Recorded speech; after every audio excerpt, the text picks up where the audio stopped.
మాజీ మంత్రి మల్లారెడ్డి సంచలన కామెంట్స్ చేశారు. త్వరలో తాను ముఖ్యమంత్రి రేవంత్ రెడ్డితో భేటీ కాబోతున్నానని చెబుతున్నారు. మల్లారెడ్డి పార్టీ మారబోతున్నారా, లేకపోతే రాజకీయ అంశాలను చర్చించడానికి వెళ్తున్నారా, లేకపోతే ఎంపీ టికెట్లో ఎంపీ ఎన్నికల నేపథ్యంలో పొలిటికల్ చర్చ కోసం వెళ్తున్నారా అన్నది ఇప్పుడు ఆసక్తికరంగా మారింది. మాజీ మంత్రి మల్లారెడ్డి సంచలన కామెంట్స్ చేశారు. త్వరలోనే తాను తెలంగాణ సీఎం రేవంత్ రెడ్డితో మాట్లాడబోతున్నాను, భేటీ కాబోతున్నానని చెప్తున్నారు. గజం కేవలం 500 రూపాయలతో 1210 గజాల భూమి కేవలం 6 లక్షలు మాత్రమే. తాను రాజకీయమైన అంశాలను చర్చించబోతున్నారా, లేకపోతే మల్లారెడ్డిపై ఇప్పుడు వరుసగా కేసులు నమోదవుతున్నాయి. మల్లారెడ్డి పైన ప్రజావేదికలో మల్లారెడ్డి పైన ఫిర్యాదులు నమోదవుతున్నాయి.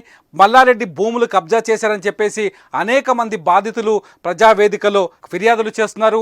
ఈ నేపథ్యంలోనే మల్లారెడ్డి రేవంత్ రెడ్డిని కలవబోతున్నారనే చర్చకు తెరలేసింది. ఎందుకంటే మల్లారెడ్డి వర్సెస్ రేవంత్ రెడ్డి అనేది తెలంగాణలో హాట్ టాపిక్. రేవంత్ రెడ్డి అనేక సార్లు ముఖ్యమంత్రి కాకముందుకు మల్కాజ్గిరి ఎంపీగా ఉన్నప్పుడు మల్లారెడ్డి టార్గెట్గా అనేక విమర్శలు చేశారు. ఈ నేపథ్యంలోనే రేవంత్ రెడ్డి చేసిన విమర్శల్లో ఎక్కువసార్లు మల్లారెడ్డి భూ కబ్జాలకు పాల్పడ్డారని, పేదల భూములు లాక్కున్నారని చెప్పేసి అనేక సార్లు ఆయన రేవంత్ రెడ్డి విమర్శలు చేశారు. ఆ విమర్శలకు తగ్గట్టుగానే ఇప్పుడు మల్లారెడ్డి పైన వరుసగా ఫిర్యాదులు అందుతున్నాయి. మల్లారెడ్డి పైన గతంలో షామీర్పేటలో కేసు నమోదైంది. ఈ అన్నిటి పరిణామాల నేపథ్యంలో మల్లారెడ్డి రేవంత్ రెడ్డిని కలుస్తున్నానని చెప్పడం ఇప్పుడు రాజకీయంగా ముఖ్యమైన అంశంగా మారింది, రాజకీయంగా చర్చనీయాంశంగా మారింది. మల్లారెడ్డి వర్సెస్ రేవంత్ రెడ్డి అనేది అందరికీ తెలిసిన విషయమే. అయితే త్వరలోనే మల్లారెడ్డి గతంలో అసెంబ్లీ సమావేశాల సందర్భంలో కూడా మల్లారెడ్డి రేవంత్ రెడ్డి పైన కీలకమైన వ్యాఖ్యలు చేశారు. రేవంత్ రెడ్డి నాకు వ్యతిరేకం కాదు, నేను రేవంత్ రెడ్డి స్నేహితుడినే అని, రేవంత్ రెడ్డి కూడా తనకు స్నేహితుడని, ఎటువంటి ఇష్యూస్ లేవని చెప్పుకొచ్చారు. అంతేకాదు తాజాగా చేసిన వ్యాఖ్యల్లో కూడా రేవంత్ రెడ్డి తనకు వ్యతిరేకమేమీ కాదని మళ్ళీ చెప్పుకొచ్చారు మల్లారెడ్డి. తాను రేవంత్ రెడ్డి ఇద్దరం కలిసి తెలుగుదేశం పార్టీలో పనిచేశామని చెప్పుకొచ్చారు. ఇవంతా చూస్తుంటే మల్లారెడ్డి వర్సెస్ రేవంత్ రెడ్డి మధ్యలో పచ్చగడ్డేసే భగ్గుమనే స్థాయి నుంచి మల్లారెడ్డికి రేవంత్ రెడ్డికి మధ్య స్నేహభావం ఏర్పడే స్థాయికి వచ్చింది వ్యవహారం. మల్లారెడ్డి రేవంత్ రెడ్డిని చూసిన తర్వాత తను పూర్తిగా తగ్గినట్టుగా తెలుస్తోంది. మల్లారెడ్డి పైన వరుసగా వివాదాలు తలెత్తడం, మల్లారెడ్డి పైన వరుసగా ఫిర్యాదులు అందడంతో మల్లారెడ్డి వెనక్కి తగ్గారా అనే చర్చకి ఇప్పుడు తెరలేసింది. ఇటు పార్లమెంట్ ఎన్నికల నేపథ్యంలో, లోక్సభ ఎన్నికల నేపథ్యంలో మల్లారెడ్డి మల్కాజ్గిరి నుంచి బీఆర్ఎస్ తరఫున తన కొడుకు పేరును ప్రతిపాదించినట్టుగా తెలుస్తోంది.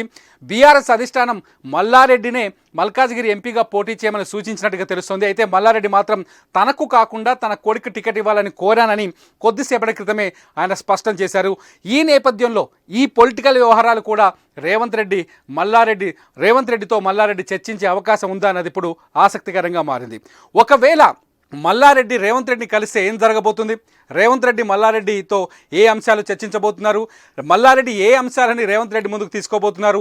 ఈ భూ కబ్జా వ్యవహారాలు కావచ్చు, కేసులు కావచ్చు, ఈ అంశాలన్నింటినీ మల్లారెడ్డి రేవంత్ రెడ్డి ముందు పెట్టే అవకాశం ఉందా?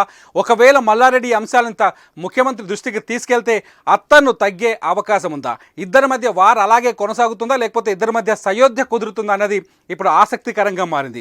మల్లారెడ్డి పైన అనేక ఆరోపణలు ఉన్నాయి. మేడ్చల్ ఎమ్మెల్యేగా ఉన్న మల్లారెడ్డి మంత్రిగా కూడా పనిచేశారు. గత ప్రభుత్వంలో ఆయన మంత్రిగా ఉన్నప్పుడు అనేక చోట్ల ఆయన భూములు కబ్జా చేశారని, ఆయన మనుషులు భూముల్ని లాక్కున్నారని చెప్పేసి అనేక ఆరోపణలు ఉన్నాయి. ఈ ఆరోపణల నేపథ్యంలో ఈ మధ్య కాలంలో ఎప్పుడైతే కాంగ్రెస్ ప్రభుత్వం అధికారంలోకి వచ్చిన తర్వాత వరుసగా ఫస్ట్ మంత్రి కేసులు నమోదైంది కూడా మల్లారెడ్డి పైనే. అప్పుడు రేవంత్ రెడ్డి ఫస్ట్ టార్గెట్ మల్లారెడ్డి అయ్యాడనే చర్చ కూడా జరిగింది. ఇవన్నింటి నేపథ్యంలో మల్లారెడ్డి రేవంత్ రెడ్డిని కలుస్తానడం ఇప్పుడు ఆసక్తికరంగా మారుతుంది. మల్లారెడ్డి రేవంత్ రెడ్డితో ఏం చర్చించబోతున్నారు, ఏం మాట్లాడుతారు?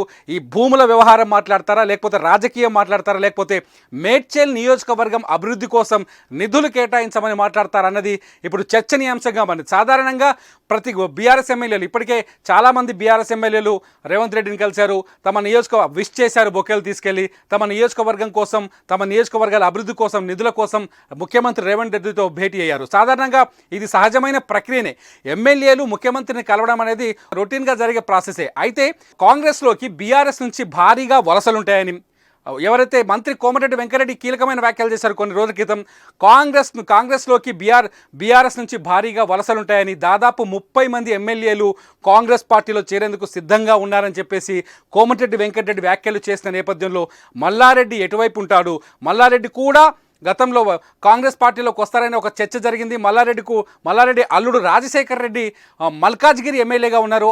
మల్లారెడ్డితో పాటు మేడ్చల్ నుంచి మల్కాజ్గిరి నుంచి రాజశేఖర రెడ్డి ప్రాతినిధ్యం వహిస్తున్నారు. ఈ నేపథ్యంలో ఈ ఎలక్షన్స్ లోపు ఏదైనా డెవలప్మెంట్ జరిగే అవకాశం ఉందా, మల్లారెడ్డి కాంగ్రెస్ పార్టీలో చేరే ఛాన్సెస్ ఉన్నాయనే చర్చ నడుస్తున్న తరుణంలో, ఎందుకంటే అనేక మంది బీఆర్ఎస్ ఎమ్మెల్యేలు కాంగ్రెస్లో చేరతారని కాంగ్రెస్ నాయకులే చెప్పడం, దీనికి తోడుగా రాజేంద్రనగర్ ఎమ్మెల్యే రేవంత్ రెడ్డిని కలవడం, అంతేకాదు గతంలో మెదక్ జిల్లాకు సంబంధించిన కొందరు ఎమ్మెల్యేలు కూడా రేవంత్ రెడ్డిని కలవడం, ఇవన్నీ పరిణామాల నేపథ్యంలో ఎన్నికలకు ముందు, సార్వత్రిక ఎన్నికలకు ముందు జంపింగ్ జపాంగులు పెరిగే అవకాశం ఉందా, జంపు జిలానీలు బయటకు వస్తున్నారనే చర్చ కూడా నడుస్తుంది.